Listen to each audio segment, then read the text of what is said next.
Ceci est un échantillon de notre séminaire sur gérer son stress. Si vous achetez un séminaire Winch, vous pourrez le suivre sur votre smartphone, tablette ou PC, que vous soyez connecté ou non, ce qui est pratique pour les vacances et les transports. Et vous pourrez le revoir quand vous voudrez sans avoir à payer un abonnement. Nos séminaires sont accompagnés de tests, d'exercices et d'outils informatiques simples pour vous aider à mettre en œuvre leurs recommandations. Et finalement, vous pourrez obtenir un coaching individualisé fourni par des professionnels ayant une longue expérience internationale. Effet du stress. Le stress, en tant que tel, n'est pas mauvais.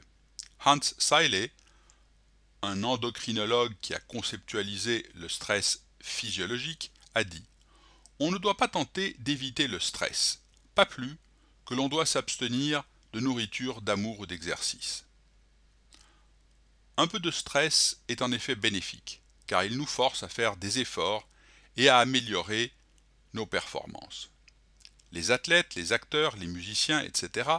éprouvent tous du stress avant leur représentation, mais le niveau en reste modéré. Selye a appelé cela du eustress ou bon stress. Au-delà d'un certain niveau de stress, les performances commencent à se dégrader. L'attention devient tendue, douloureuse, et nous ressentons de l'anxiété. Selye a appelé ces niveaux de la détresse. Donc il y a un bon et un mauvais stress. En psychologie, le stress est une émotion de tension et de pression. De petites quantités de stress peuvent être souhaitables, bénéfiques et même saines. Le stress joue alors comme un facteur de motivation, d'adaptation et de réaction à l'environnement.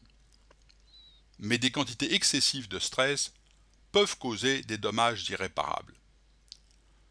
Le stress peut accroître les risques de crise cardiaque, d'ulcères ou de troubles psychiques graves tels que la dépression, selon Sapolsky dans son livre Why Zebras Don't Get Ulcers en 2004.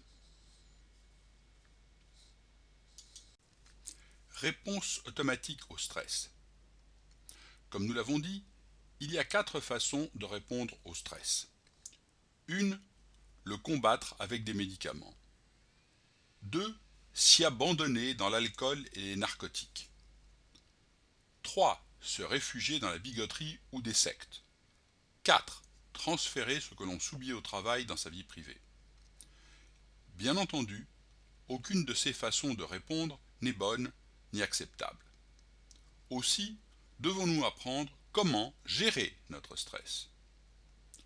Nous vous invitons à faire le test « Mon niveau de stress » que vous trouverez sur la page du site Winch d'où vous avez téléchargé ce séminaire. Prenez-vous en main. Les situations de stress sont là et trop souvent, on ne peut pas faire grand-chose pour les changer.